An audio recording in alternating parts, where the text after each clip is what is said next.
Recording in progress. So, moving on to welcome our guest speaker today. I know Professor Richard Hoyle is known to many of you. He was Professor of the Rural History at the University of Reading between 2000 and 2014. And then he became Professor of Regional and Local History at the Institute of Historical Research between 2014 and 2016. And he's now the visiting Professor of Economic History at the University of Reading. He is also, at the moment, writing a forthcoming history of Giggleswick School, which we hope to read soon. Looking forward to it, Richard. Richard has been gathering material about the ancient parish of Giggleswick for almost half a century. And he's come to think that he ought to write some of it up, and he feels that it might be the right moment because he half thinks that he's worked out how the landscape has evolved for the parish. And today's lecture is going to be about Giggleswick and Rathmell, and we are hoping that next year he'll be able to give a lecture about the parishes on the east side of the Ribble. So that's another thing to put in our diaries when we've got a date for that. So welcome, Richard. Thank you very much. It's nice to be back in this hall. It's nice to be back with old friends. As was mentioned, I've been working on these things for a very long period of time, and I might even have got to the point where I understand some of them. I discovered when I opened up my box, which is quite a sizable box, but I actually wrote some of it up 15 years ago and completely forgotten. So I looked at this and thought, oh good, well the job's done then, isn't it? What I discovered was I completely disagreed with what I wrote up 15 years ago.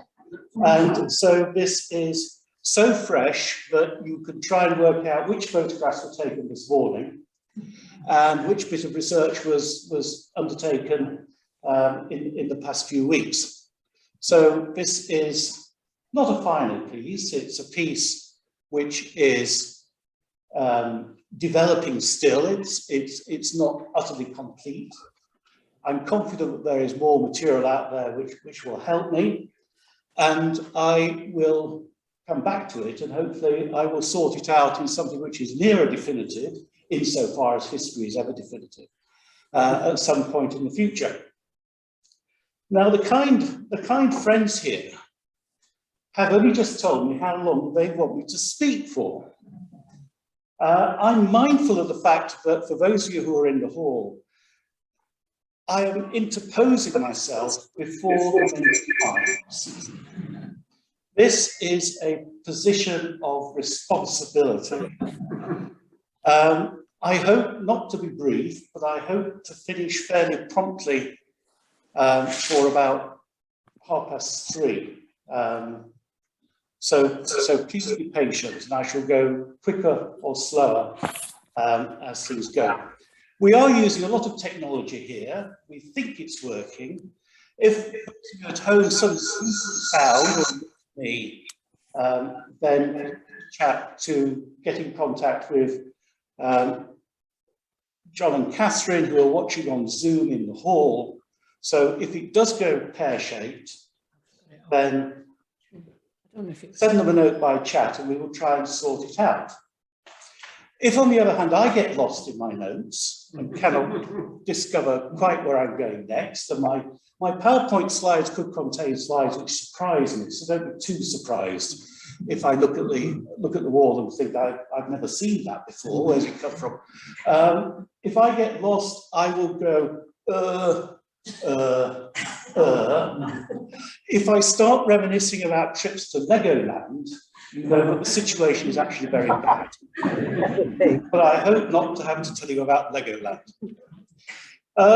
Let us make a start. The other thing I might warn those of you who are at home is that I'm going to have to move out of screenshot to move my slides on.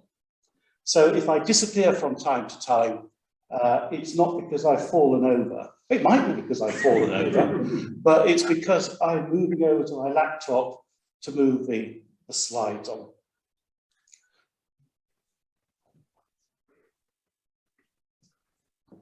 Well, I want to start with some sort of general comments which underpin my thinking, which give an explanation as to where I'm coming from and the sort of methods I'm using. Because if I explain some of this, then I think a lot which seems sort of rather mysterious or revelatory might actually seem a lot more logical.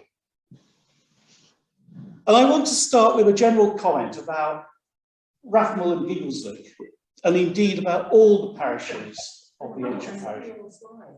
You need to share screen again. You might have share screen, I'm afraid.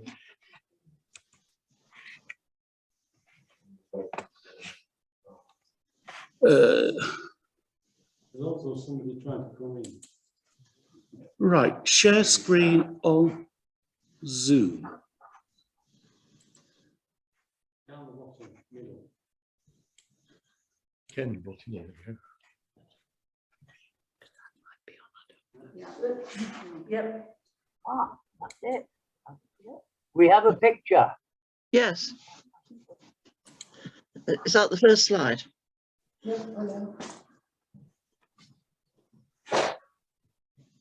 we are, ladies and gentlemen, that was the first mishap of the afternoon. Hopefully it will be the last. I want to make some very general observations about all the parishes of the ancient parish of Giggleswick, including the two I'm talking about today. And that is that they do not have big resident landowners. They are not estates, they are parishes whereby quirks of history, the ownership of property is very heavily divided amongst what we would call owner-occupying farmers. Now, in Rathmell, the Catteralls are a gentry family who, in the later 16th century and in the early 17th century, sell land extensively, and by the middle of the 17th century, they have really disappeared as gentry. They are really just large farmers. And after that, there is no controlling interest in Rathmell. There is nobody to shape the landscape of Rathmell. The Earls of Cumberland in Giggleswick go through a similar sort of process. The third Earl of Cumberland is, on the one hand, fantastically rich. On the other hand, he is spectacularly spendthrift. One of the curiosities of the third Earl of Cumberland is that he is the first English aristocrat to see the West Indies. And the reason for him being there is very largely that he sees privateering as being a way of trying to recover his fortunes. He spends very heavily on going to the West Indies. He comes back very largely empty-handed. In 1598, he mortgages Giggleswick to his own tenants as a way of raising money to get his financiers off his back. And 6 years later, he has to acknowledge that he has no way of repaying these mortgages to the tenants, and he turns them into absolute sales. And that, in many respects, is the end of the Clifford, the Cumberland interest in Giggleswick. They collect the rents, but they don't do much else. They don't actually keep much in the way of records. They are not an influence. And then the landowners who appear in Giggleswick in the 18th and 19th centuries are much less substantial figures, and we have no records of them. I would very much like to know what happened to the records of the Hartley family of Catterall Hall, but they are, from the point of view of the historian, a complete dead loss. But the Hartleys are very important in gentrifying and shaping the landscape around Catterall Hall. You can see that if you have the eyes with which to see it. That is something that I may well talk about at your invitation in the future. And of course, John Hartley drains Giggleswick Tarn, which has important consequences for that area. On the other hand, the West Riding has the considerable advantage of the Registry of Deeds, established in 1704, not very heavily used in its first years, but there is an enormous amount of material in the Registry of Deeds, which just isn't anywhere else. And one of the great assets that I've had in doing this paper is that I've had advantage of all the transcripts which Sheila Gordon and her colleagues have made of the Giggleswick materials in the Registry of Deeds, and they are absolutely invaluable. So may I say here in front of you all Can I thank Sheila for her work at the keyboard and her colleagues for their work at the keyboard, and say that this is a really powerful source for Giggleswick historians. That's documentary evidence. What I want to turn to now is the evidence of the field, what is actually there on the ground, because this is also very important. We have all seen miles and miles and miles and miles of dry stone walls. It's a characteristic of this part of the world. Dry stone walls are not the same. Dry stone walls have their own story to tell. And it's an interesting story. And you can read a dry stone wall, not in the same way as you can read a book, but you can look at a dry stone wall and you can understand what it's trying to tell you. Now, the first thing about dry stone walls is that not all walls are straight. Medieval walls tend to be curved. And the reason for that, quite simply, is that medieval walls often come out of a process of enclosure, or what we would call a sarting. And the natural shape of an assart, of an early enclosure, is that it is curved. And these enclosures, because they are private property, are features in the landscape which people have to walk around. And so they attract roads round. And this is rather like going down to the Cotswolds, and you have miles and miles and miles of road which runs down the side of great big brick walls, and over the other side there is an aristocratic park. This is the northern, less genteel version of that. Enclosure, asarting, creates private space, and people have to go round it. So in the first instance, what you have is something like the left-hand slide. You have an enclosure, you have paths going round it, and on the other side of the wall, on the other side of the path, you have open moorland. Now, when that's enclosed, that original enclosure doesn't go away, it becomes fossilized in the landscape. And so instead of having a path round it, you have a road round it. And this path I showed going across open moorland itself turns into a road. But the enclosure which takes place in the 17th and 18th centuries is essentially rectangular, it's essentially brick-shaped. It is enclosure which is made by surveyors, and surveyors like straight lines. So what you get in the landscape are these fossilized enclosures which contain within them and outside them this brick pattern of enclosed fields. And you can read a landscape and you can find these curved walls within them. The other feature of them is that because these curved walls remain property boundaries, walls abut them but do not cross them, which I've tried to show in this diagram. But the walls go up to the enclosure and they stop, and they start again on the other side of the enclosure, because the enclosures are undertaken at different times by different people, and they are different properties. And these features are embedded in the landscape, and I shall show you some of them in the next few minutes. The second feature is that the walls themselves tell a story. Now, unexpected slide number one.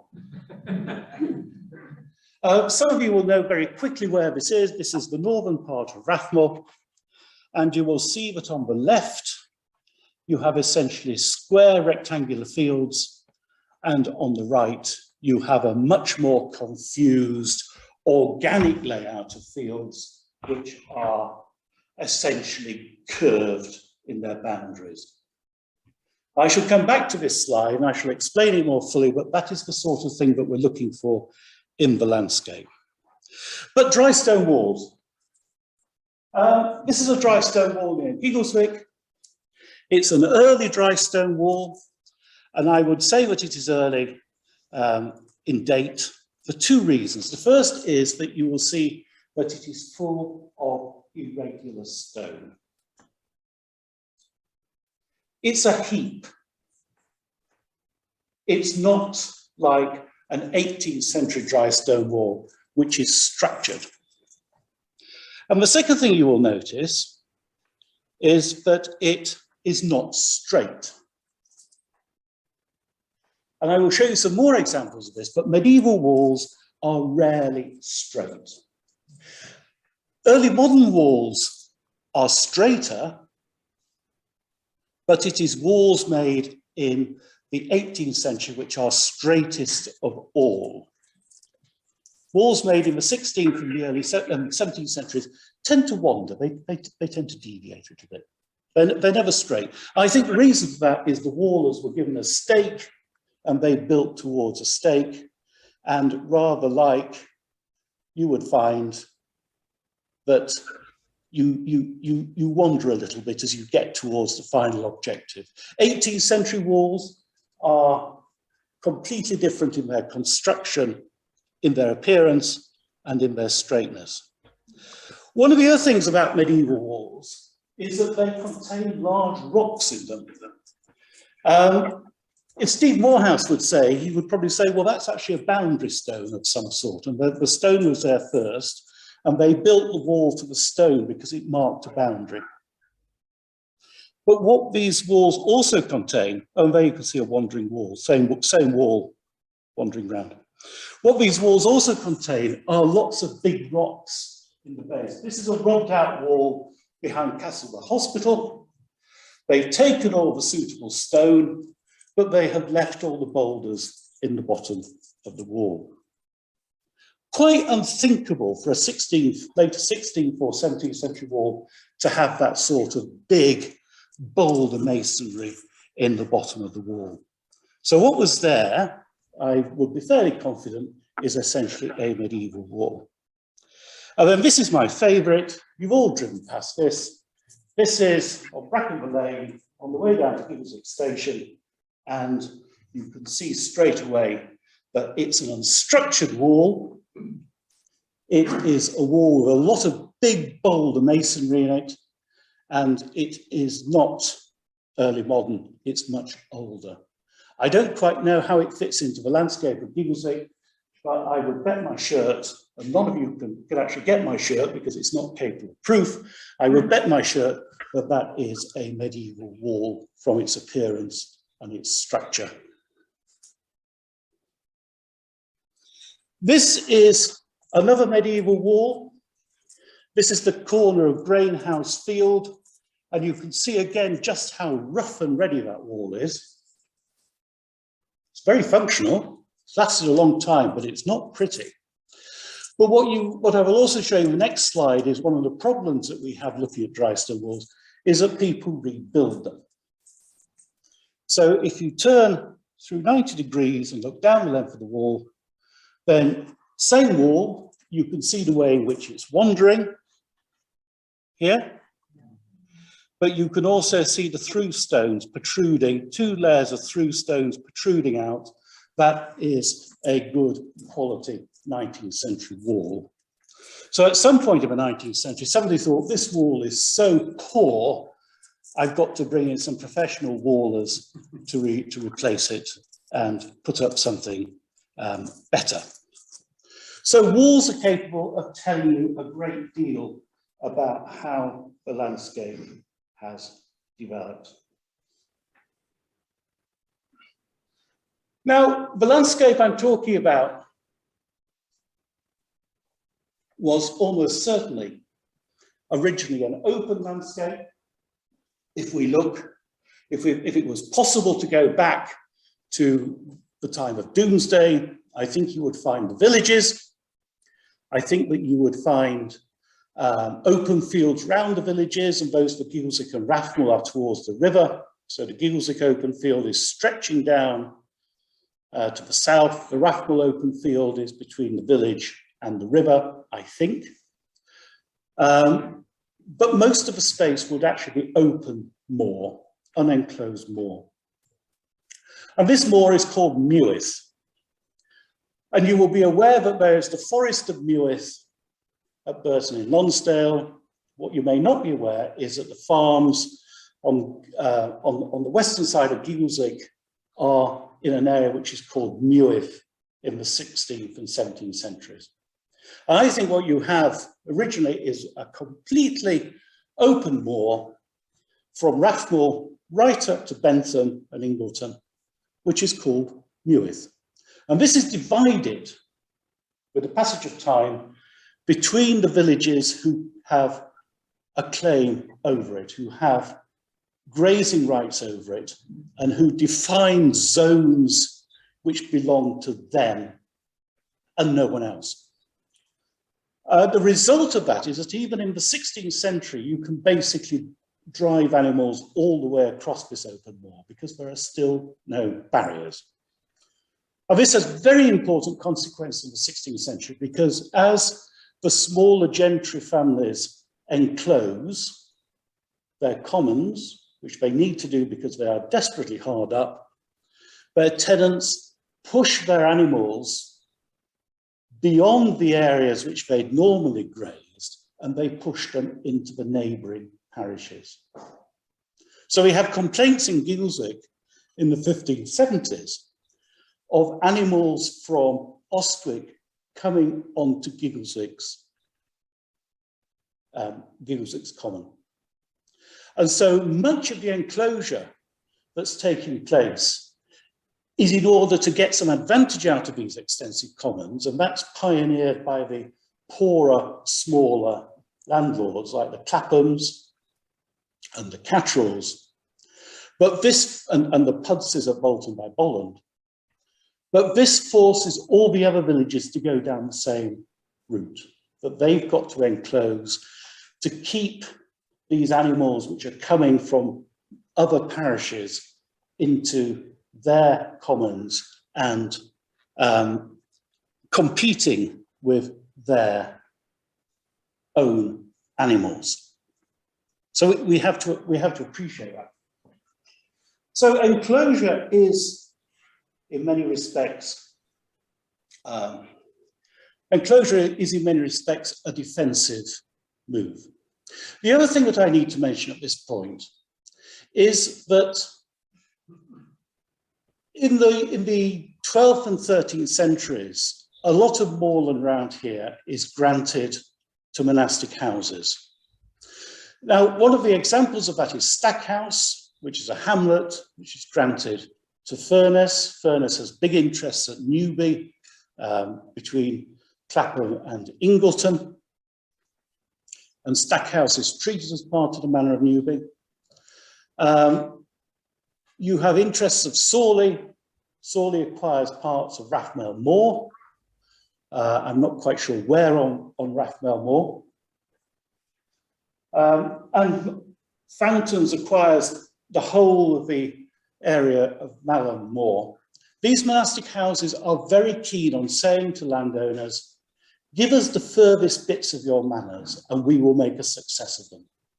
And that, you see, is why the whole of the further part of Malham actually comes into the sole possession of Fountains. And we call it Fountains Fell. But geographically, it is part of Malham, but in fact, it is treated as a separate township because it was solely owned by Fountains Abbey. So we have these monastic interests to bear in mind. Stackhouse is the most obvious one, but also the Sawley interest on the moors of Rathmell.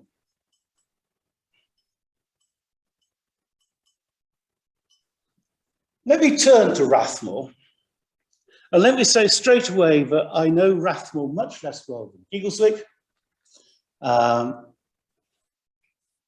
Sheila hasn't finished transcribing Rathmell yet, so once that's done, I shall be able to say a great deal more. And there is no estate archive for Rathmell. There's very little surviving for Rathmell. But what and that's just a placeholder. But what one can say straight away about Rathmell is that there are a series of big medieval farms in the north of the parish, and we can tentatively date their creation. Now, these, I think, are the medieval farms: Newhall, Swainstead, Hollin Hall. Not quite so sure about Huggan House, but Green, I think, and Gawthorpe. These are the medieval farms. They are big, ring-fenced farms, and they are ersatz.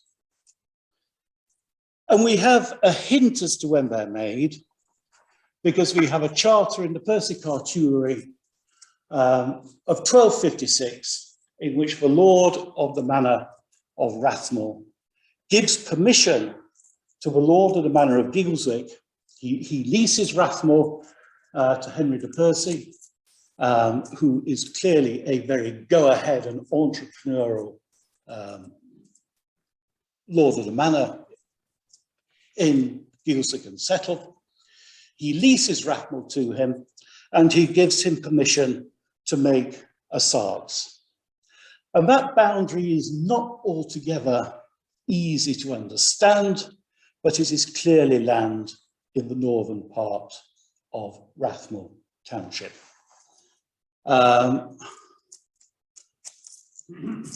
Swine's shaped head is clearly Swainstead.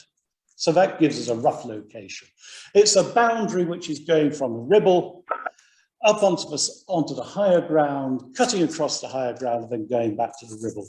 So it is quite possibly in the area of Newhall, or it's the ground between Swainstead and the river. But the important thing is the date, 1256. So this is the high Middle Ages. This is the area, this is the period when the economy is at its highest. It's at its most buoyant, it's at its most expansionist. Settle is granted a market charter in 1249. These things are all part of the same process of improvement. And I'll come back to it because these dates are very important. But then we have 17th century enclosure in Rathmell.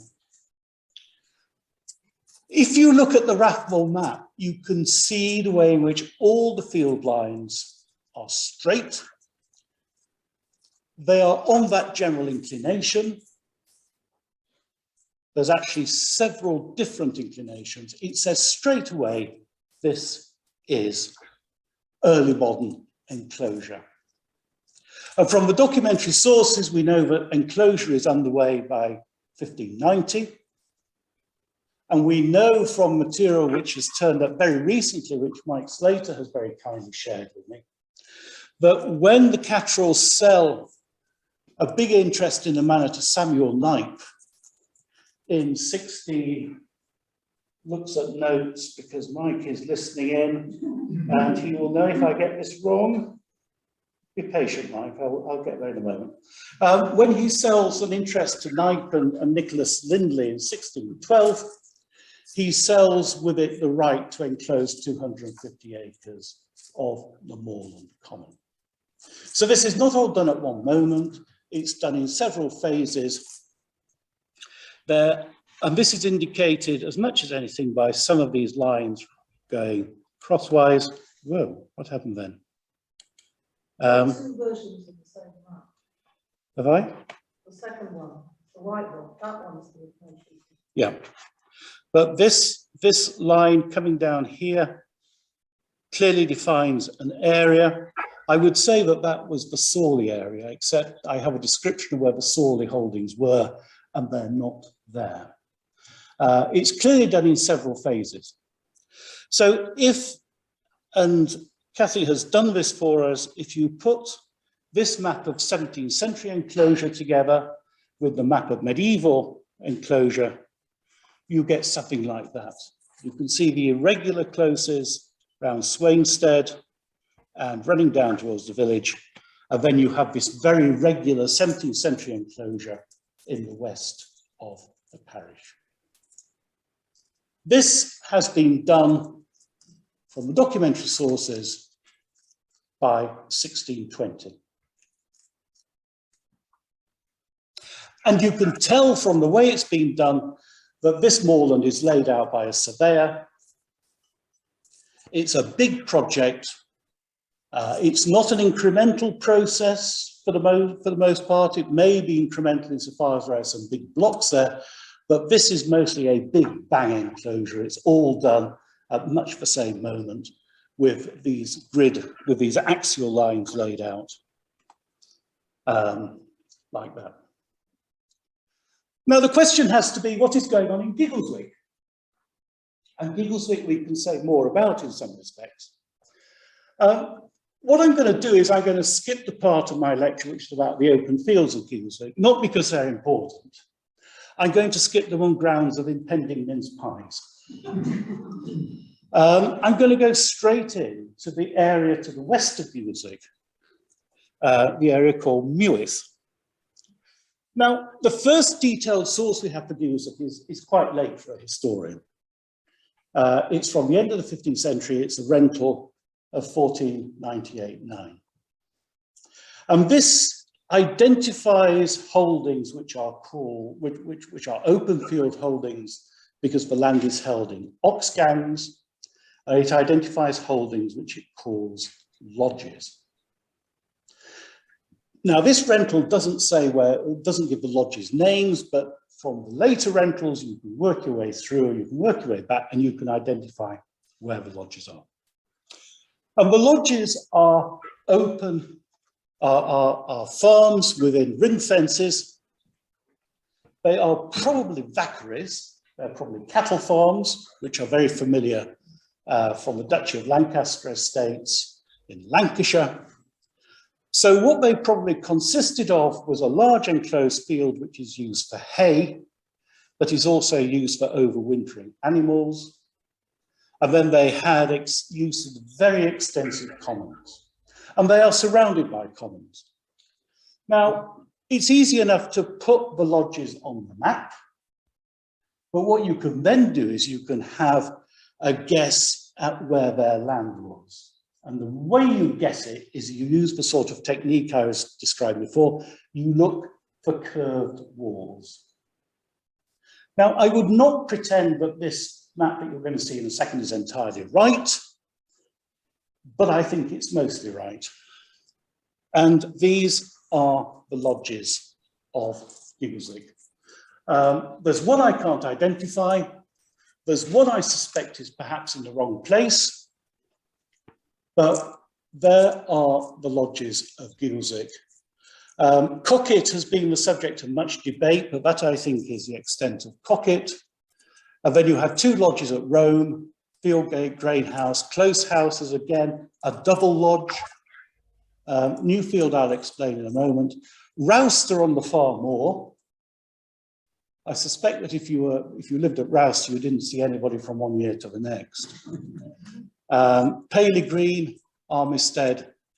Huntworth is in a slightly different position because it's a freeholding, but the line there is, as of what, late on Thursday night, what I think the boundary of Huntworth was. And I can explain my logic if you want to ask me about it later.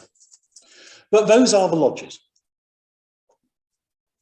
And they sit in a sea of unenclosed moor. Now, if you want to have a quick look at this, this is the lower part. This is Rome, Cocket, Grain House, Field House, and Close House. These are the boundaries fit in the field walls as recorded in the maps of the 1840s. And some I would be absolutely confident of, and some I would be more cautious of.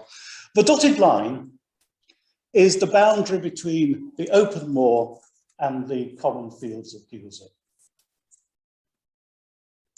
I'm pretty certain of that.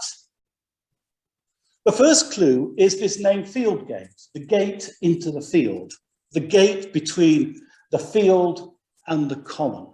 Now, Field Gate Farm is slightly higher up the road. That's not a problem. If you look at the map, you have you have a wall coming across from the corner of Close House, which isn't continuous in its going over the pocket, but it's certainly a significant wall. And as it crosses the road, you can see that there's a discontinuity in the appearance of the road. And that is absolutely classic, that when a road goes from an area enclosed at one period to an area enclosed another period, the character of the road changes.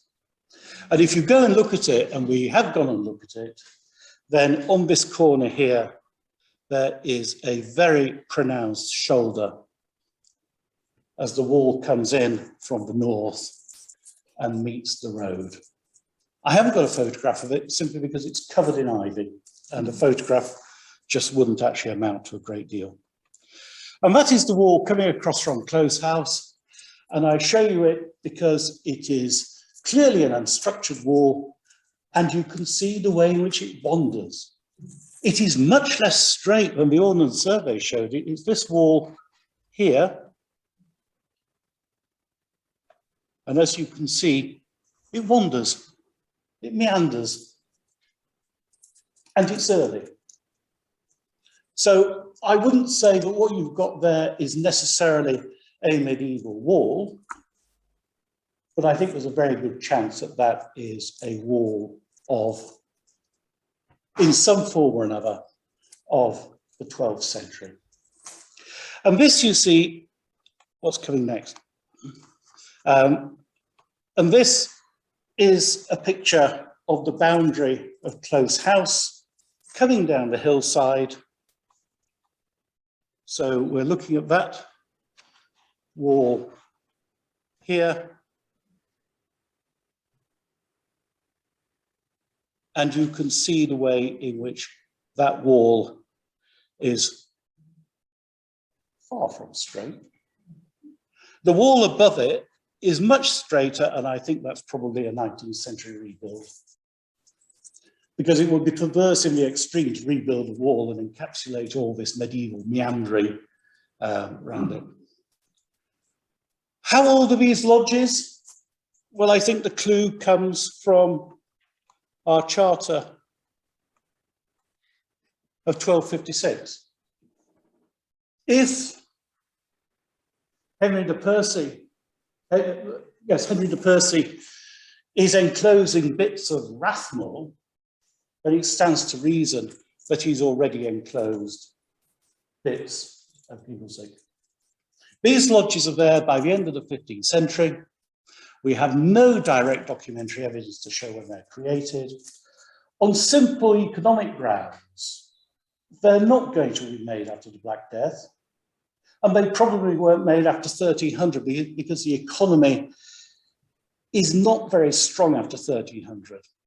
So there's a very good argument to be made that if Percy is enclosing in Rathmell in 1256, he's enclosing in Giggleswick at about the same time.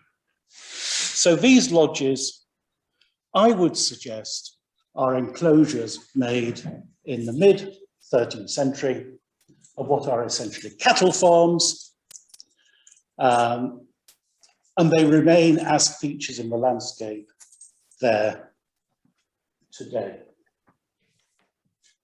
I ought to see quickly where this paper is going, because I don't know at the moment. And I think that this is basically a situation which remains from the 13th century through into the mid-16th century, of these lodges and a big unenclosed moor. And that moor is used for grazing by the tenants of Giggleswick. It is used for grazing by the tenants of the lodges. And it is significant that the tenants of Stackhouse claim to have the right to graze across this moor. And that's very important because conflict over this moor between Giggleswick and Stackhouse generates documentation. This, is one of the rules of history. If you have a good dispute, you have documents, which is why the history of marriage is written out of the history of divorce. Happy marriages don't create documents, unhappy marriages do. It's one of those things that you just have to accept the essential truth of.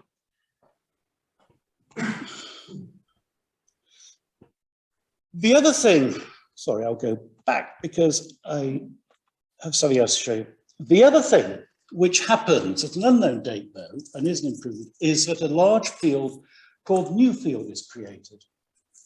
And that is first mentioned in the mid-15th century. There's no way of telling how old it is. I have no evidence.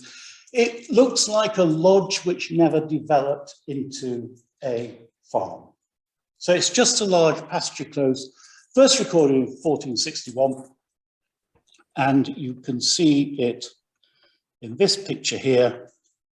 This area on the left is Newfield, and on the right is Close Housefield. Impossible to tell when Newfield is made. Now, what we have in the mid-16th century is quite a lot of evidence about what the Giggleswick tenants are doing because the Rathmell tenants object to it. The Rathmell tenants, the Stackhouse tenants object to it. The Rathmell tenants feel that they are being excluded from Giggleswick's moors.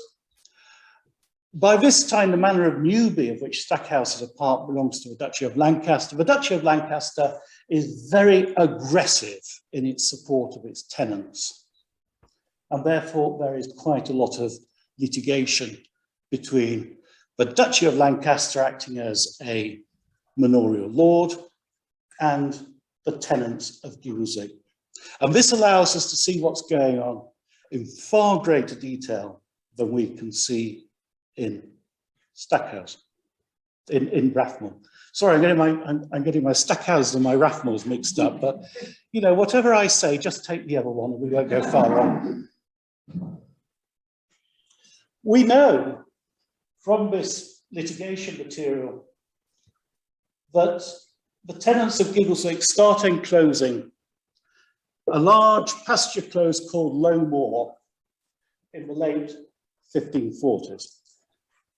And they start enclosing it, I think, because they need to, because their commons are under pressure from animals coming in from that. So the answer is to actually demarcate with a wall a large pasture close, which is solely the tenants of Giggleswick's.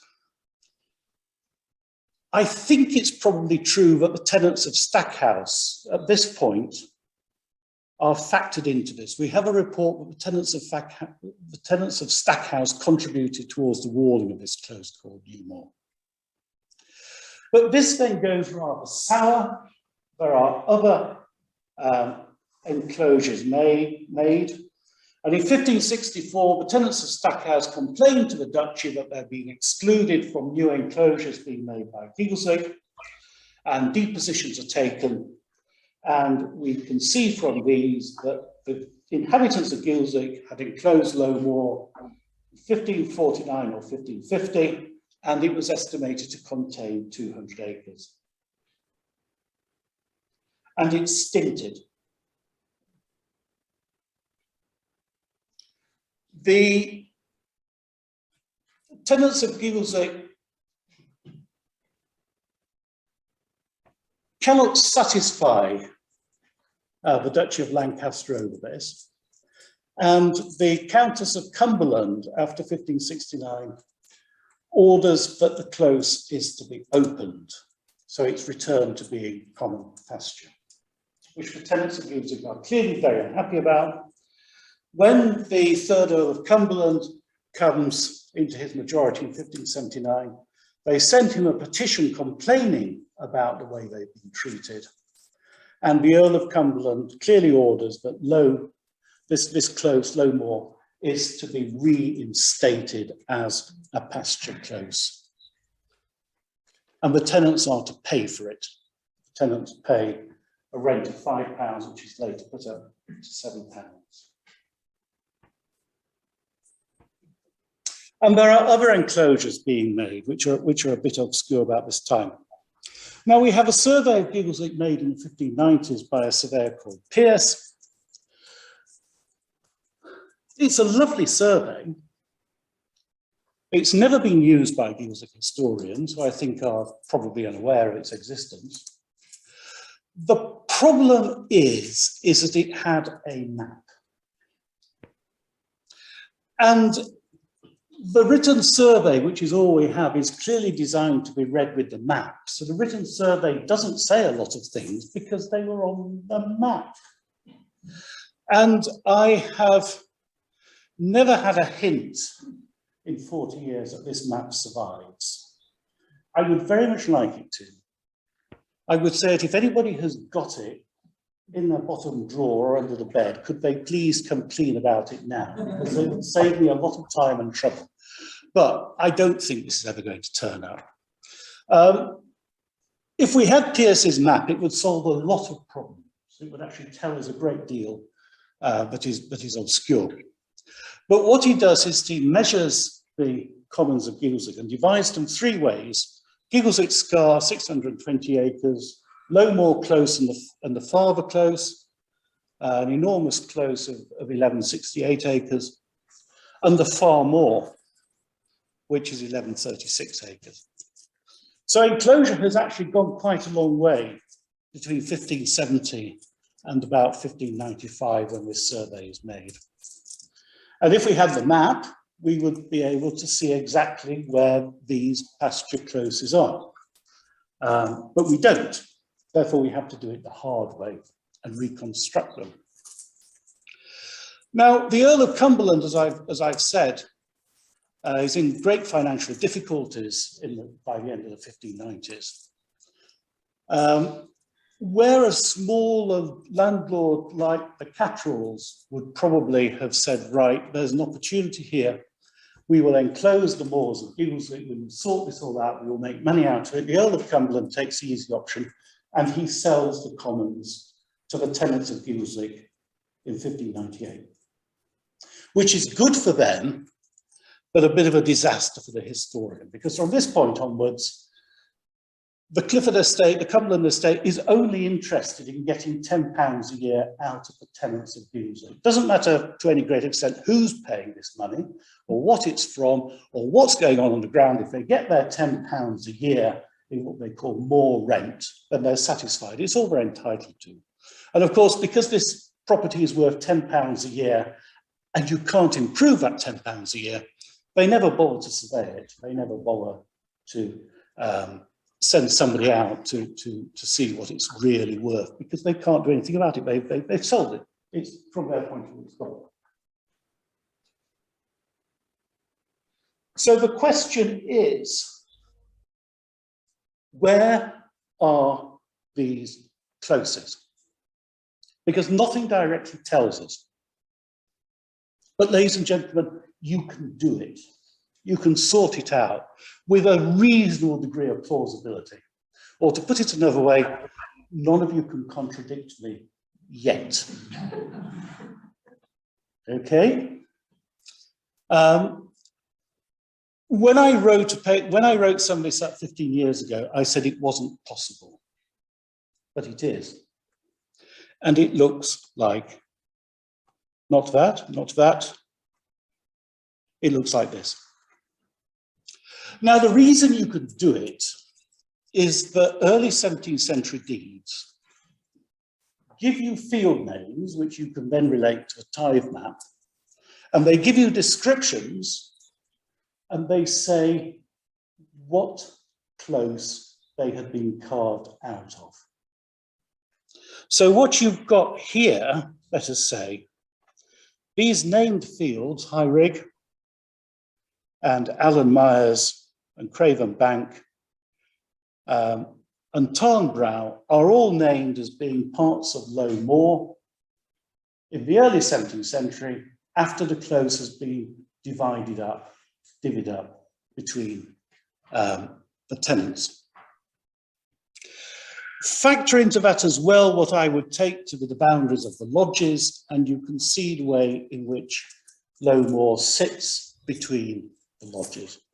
And I might also say that the 5 fields on the left-hand side of the High Rig Road as you go out of Giggleswick are all called Lowmore on the tide map. So I think I have good grounds to say that that is the boundary of Lowmore. I can't at the moment make it work in the top northwestern corner because the field boundaries have been so adapted and changed before the tide map is drawn in the late 1830s. But I've got most of it, and you can see the way in which it fits next to Newfield, the way in which it runs along the boundary of Close House. And Huntworth, I'm fairly confident that those are the boundaries of the medieval freehold at Huntworth, and so it has to follow those. Now, I'm not quite sure what the next slide is going to be. It's going to be that. The boundary of Lowmore is, well, firstly, the boundary of Newfield is this enclosure here. Whoops. This going down to the bypass as you would think of it, and coming across and coming down and then following the boundary of Close House field. Now, when New Moor was made, they had to make provision for people to get their animals into Newfield. And the way they did it was by putting in this drove route between Close House field on the left, this is Close House field, and this is Newfield. And so as a landscape feature, you have this access route from what I think must have been open more where I'm stood, Dallica, end of Dallica Lane. Dallica Lane tells a story which I can't quite work out. Across this open ground, which must have been moorland, and then you have the enclosure of Lowmore being made, but they had to make allowance for people to get their animals into Newfield. And so there you have a feature of the landscape which you can date with reasonable confidence to around 1549 or 1550. When I first came to Giggleswick and went across there, that was just green. It's, you know, it's now marked by this quite heavily metalled road, but, you know, hey, that's progress for you. Far Close, well, the boundary of Far Close is clearly the boundary of Lowmore and Newfield and Close House to the east. We can work out approximately where it is by using the evidence we've got of field names. And the field names fall in that red area there. But there's another reason to suppose that this is the boundary of Far Close, because you have a succession of curved walls. And the extremity of this has been missed off the map, or I didn't ask Cathy to put it on. But you have a continuous curved wall from the road down here, coming across and curving right round and picking up, that is just a field wall. And then you have the curve running down past Rome. I'm pretty certain that that is the boundary of the close made in the 1570s, 1580s. It's not there in 1579, it is there by 1595 or so. That is Far Close. That is the second stage of enclosure. And then we have the Far Moor. Far Moor is harder to pin down. We have less material on Far Moor, but the purple closes are all referred to as being part of the Far Moor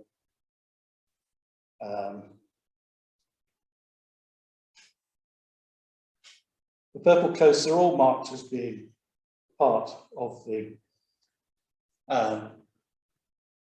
as being part of the former Farm Moor. My text is on the iPad. I go down a page and I get a tick in a box and it says document complete. But it's so somewhere along the way, it's lost the last 10 minutes of my text. Never mind. We can cope with little problems like that, or at least we'll have to. So Farm Moor is in that general position. Now, what seems to have happened on the Far Close and the Farm Moor is that the processes of enclosure are completely different to the processes of enclosure in Rathmell, and that is why the landscape is different in its spirit. At Rathmell, we have what you might call a guiding hand, okay? The moor is enclosed, perhaps not at the same moment, I wouldn't suppose it's enclosed at the same moment, but it's enclosed in big chunks by a surveyor. I suspect what is going on here is something rather different. Now, all the tenants of Giggleswick have moor rent. Moor rent is tied to what you might call their inland rent. Okay, the moor rent in total is £10. The rent for the entire manor, apart from the moor rent, is about 35. So what happened is that the £10 moor rent is distributed proportionately round all the owners, all the tenants in the manor of Giggleswick.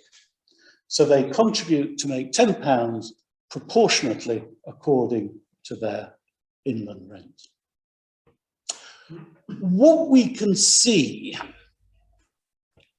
and the Earls of Cumberland tried to get some purchase on this in 1626 because they made a survey, but it's actually what you might call a desk-based survey.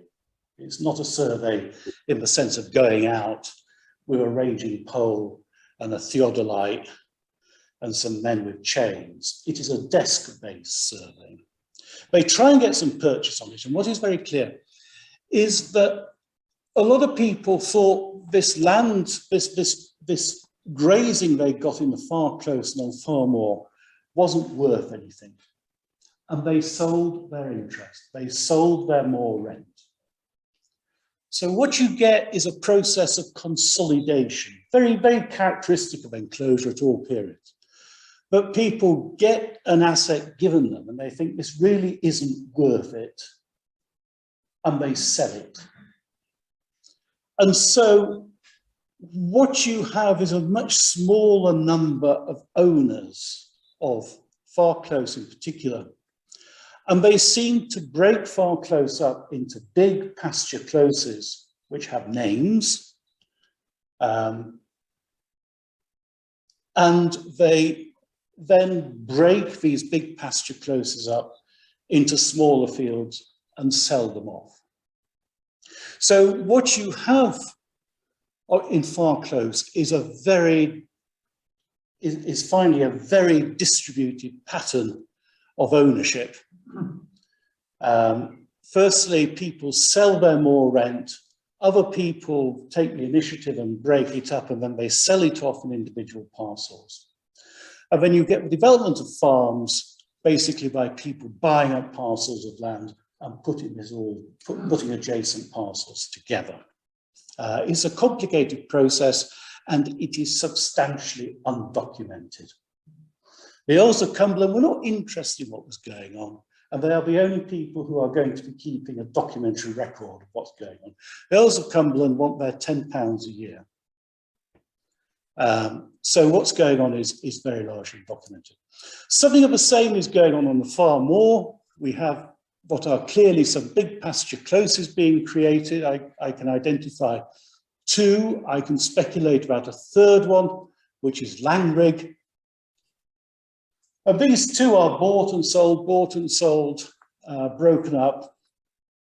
By 1626, a lot of this land belongs to John Foster of Fieldgate, who is quite close to this. So he has an interest in buying this land. Fieldgate is there.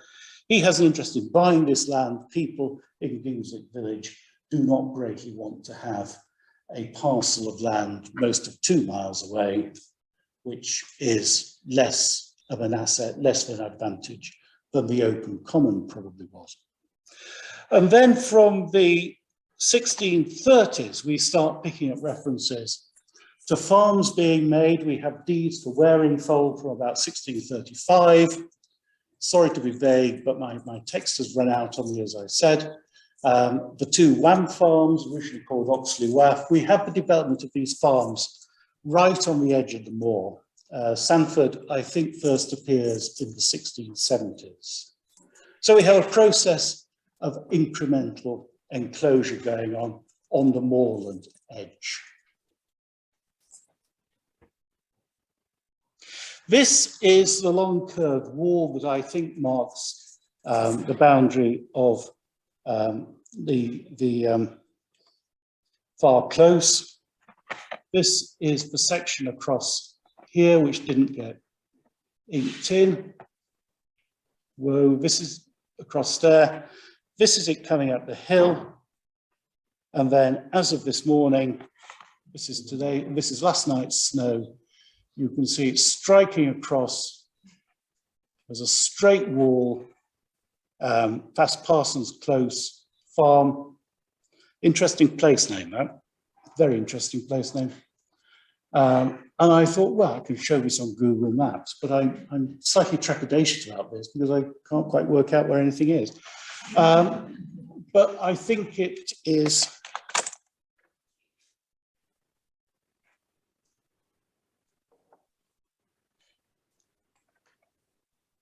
with a bit more cable on the mouse. It is the field wall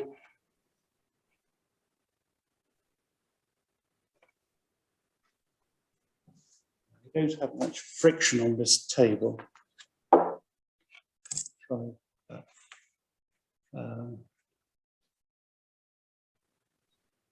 It's the field wall coming from underneath where it says Auto Smart, coming along the road, coming down here, picking up Storifgill Lane, and that is Rome, and it curving round towards Fieldgate. That I think is a wall, that is a boundary made in the late 16th century, defining this new close that's been made. And that is the extent, that is what it looks like looking across this early 17th century enclosure. You can see from that the boundaries are essentially rectangular. There's a linearity about them. So this is surveyor-made enclosure, but they are not in any sense straight walls. They are classically early modern field walls. They wander slightly. They're not dead straight. And what you can see there is, of course, the High Rig Road. So we're looking out of Low Moor into Far Close, and then beyond it to Far Moor.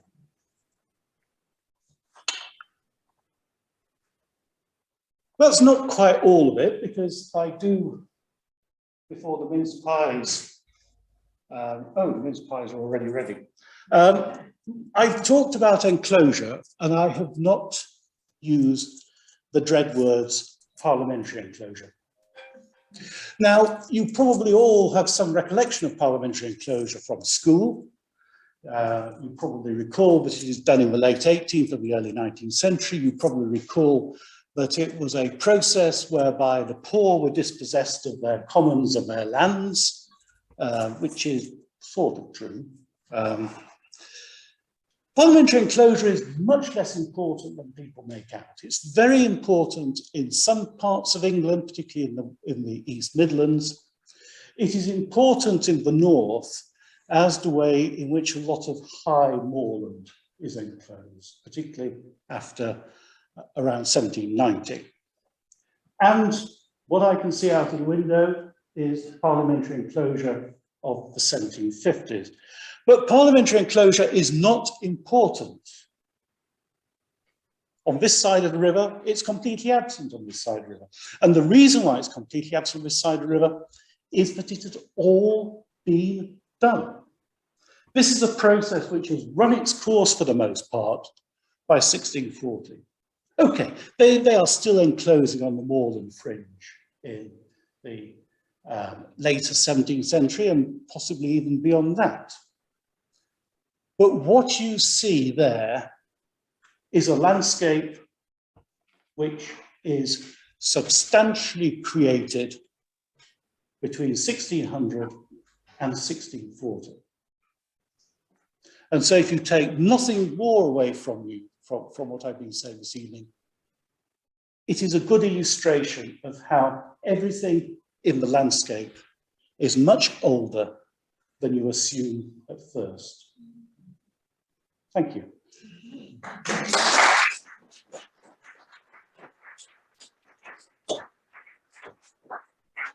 Does anybody have any questions that they would like to ask Richard? And if you're at home and you've got any questions, do send them through by chat. We'll pick them up.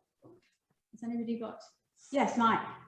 What's a good investment, putting money into property and land in Rathmell in particular? There's going to be a lot of activity, buying and selling and leasing.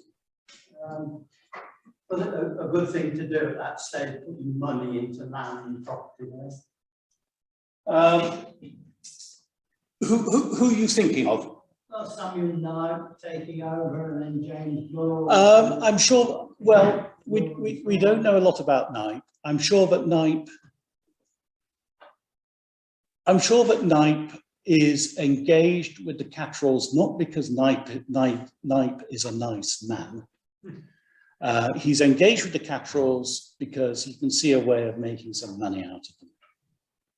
And one would like to know a lot more about this. There is some litigation later on where I think the Cattralls do complain quite bitterly about the way in which Knipe has stung them. So I think Knipe is basically an investor looking for a return. This is no different to, by buying a company and saying that you're going to turn it round, but actually what you're going to do is you're going to flog all the assets, or buying a retail company like Morrison's and flogging all the shops to somebody else, which of course is what did for Debenhams in the end. So Knipe, I don't think there's anything nice about Knipe. I think Knipe has money and he sees a way of making more money out of somebody who is perhaps financially incompetent, perhaps simply on their uppers, and he makes an investment. He sticks around for a long time on it. The Cattralls, from the way they behave, you've seen the new Hall lease at 1610, I would guess. Knipe puts up money, I can't remember how much it is, and he gets a 10-year lease for a peppercorn rent.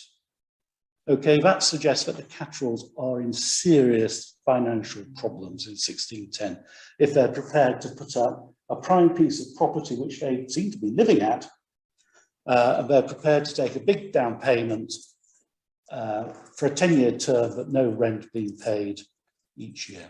Do you think that was because the Cattralls couldn't make money out of their farming activities? Or were they just dabbling elsewhere and got into trouble? Well, I don't think it's the latter. I think that small gentry like the Cattralls have the problem. How to put this? Small gentry families like the Cattralls, and there are lots of them, cannot match their expectations to their income. And the reason why they can't do that in large measure is Henry VIII's bullionist inflation of 1540s. Because if you are a landlord and you are living off essentially a fixed income, these were the sort of people who read the Daily Express in the 16th century. If you are living off a fixed income and you've got rip-roaring inflation going on in everything you buy, but you've got no easy way of increasing your income, then you have a real problem. The other problem, which you might like to think about, and I'll work it out sometime, but you will doubtless do it first, is I think that for periods there are two adult married Cattralls living at the same time. And that means that a limited income has to be divided two ways. So it simply doesn't stretch far enough And for that reason, they are in quite serious difficulties. I think the other feature about the land as a later date, if you're talking about wearing folds, or if you're talking about sheep wash, for which we have a certain amount of deed material, is that this land is not expensive and people are prepared, probably because they can't afford anything better, to buy land over a long period of time and actually build a farm, create a farm out of scattered parcels of land. So that's a different approach. I think that is the approach of people who are desperate to have something that they can call their own, probably desperate to get into some sort of farming activity, but they don't have the money to buy an established property, and so they do it the hard way. Rathmell Moor, I think, is pretty desperate, because if you look at, and I worked this out years and years ago, if you look at the famine of 1622-3 in Giggleswick parish, a very high proportion of people dying are quoted as, are given an address as Rathmell Moor. It's bleak up there, and in a desperately hard year like 1622-3, it kills them. As simple as that. Anybody else got? Yes, Michael. Where did all the materials come from to build these enclosures? Well, I think that you will, if you go around looking, can't see it on this. Yeah. If you go around looking, you will find a lot of very small quarries. And I think that where you have sort of crags, outcropping rock, I think a lot of that is much more prominent now than it was originally, because they've been quarried, and so you've got a clear face, where before you probably had something much more gentle, probably grass covered. So where does it come from? It comes more or less out of the fields in which the walls are surrounding. Very, very, very local at all. Castleburn behind Settle, I think a lot of its shape is that it's been very heavily quarried, which has given it a much sort of straighter profile than it almost certainly had in its natural state. But this is local stone. If you walk these walls looking at them, you can sometimes see the stone change. You know, that they got that end of the wall from that quarry, and they got that end of the wall from that quarry, and you can see the way in which the stone changes as the quarries are producing different coloured stone, different quality of stone. We know nothing about how much it cost. The cost must have been absolutely enormous, because again, something that's in the paper but wasn't in the lecture. Dry stone walls last a long time because they're expensive to build. So there's a big disincentive to actually doing anything with them when you've got them. And they are expensive to demolish and take away. So they're a pretty fixed part of the landscape. Anybody else? Yes, Giles. When did they start draining and then treating the land? Well, if you look at this picture, you can just about see drains on that hillside there. And as you go around, you can see a lot of drains. Now, it's a general question. Tile drains coming in the 1830s. Before that, there's a lot of use of bush drains, using to dig a trench, fill it up with gorse or whatever's to hand. And that will last for 10, 12, perhaps 15 years. I suspect that a lot of the improvement is done in the last 20 years of the 18th century and later. Because you see, that is the period when everything is extremely buoyant. You know, agriculture is extremely buoyant, and people put money into improvement, whether it's enclosure or whether it's drainage, which gives them a short-term dividend. And then the entire agricultural economy collapsed after 1815, and we all wish that they still had the money in the bank rather than under the ground or in dry stone walls. So I would have thought that it is probably late 18th century There are a lot of companies who will lend you money in the 19th century for drainage projects. But I think it's quite late. You cannot begin to speculate what the quality of that land was in, say, 1640. We have reports of people using it for arable, which may mean that they burnt it, they ploughed it, they got 2 or 3 years worth of oats off it, and then they decided it really wasn't worth their trouble. But it is surprising where people did plough, where no one would dream of ploughing in this day and age. Wensleydale, we have a survey by Samuel Pearce, the same man who did Giggleswick, from a slightly later date, and that is a much more detailed survey. It gives you a name to the closes, and it tells you what they're being used for. And the arable in Wensleydale in 1612 goes right up the valley. Absolutely mad, right up to Hawes. Right, yes. In terms of the livestock, what's the sort of proportion of sheep to cattle?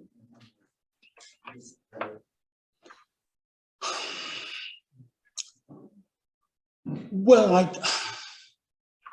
I think I want about 5 years' notice of that question. I think the answer is that different parts of this landscape are used differently. And I would see this as being essentially wet and it's cattle landscape.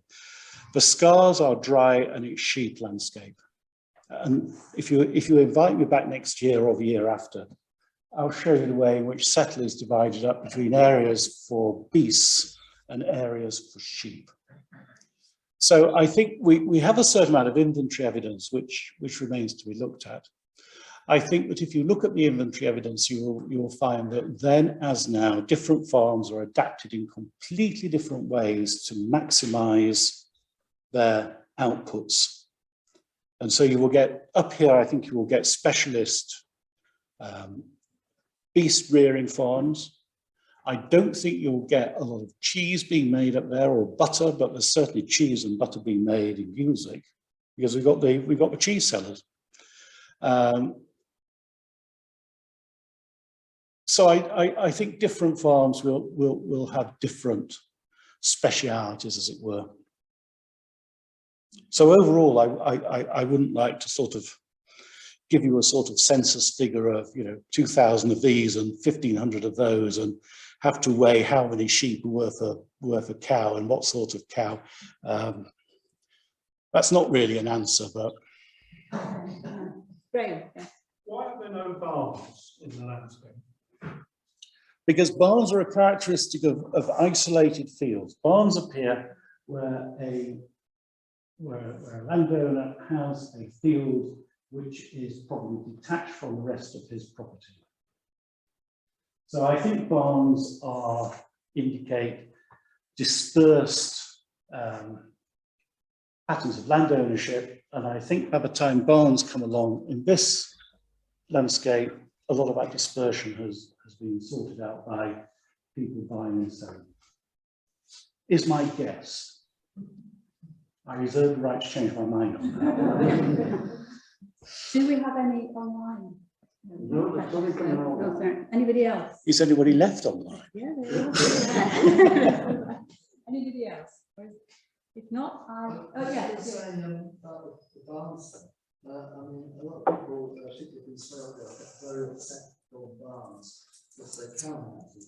So, does the absence of barns, does that indicate less cattle?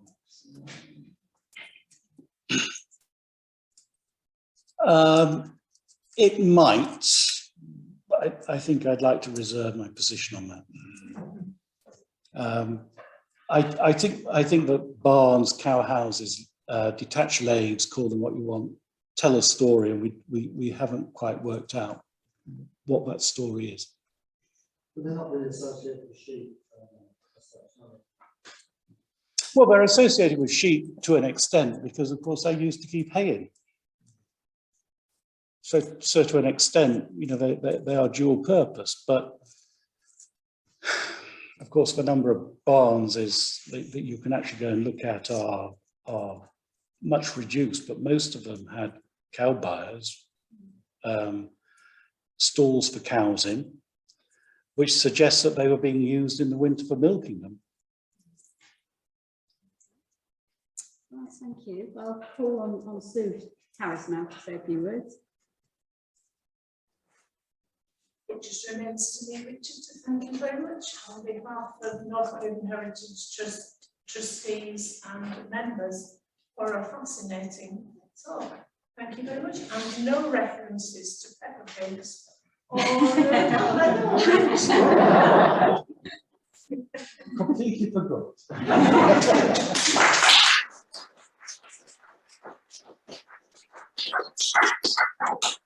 Well, thank you, everyone. And I think there'll be some refreshments now if you want to go through into the other areas. Thank you, and I hope you all have a good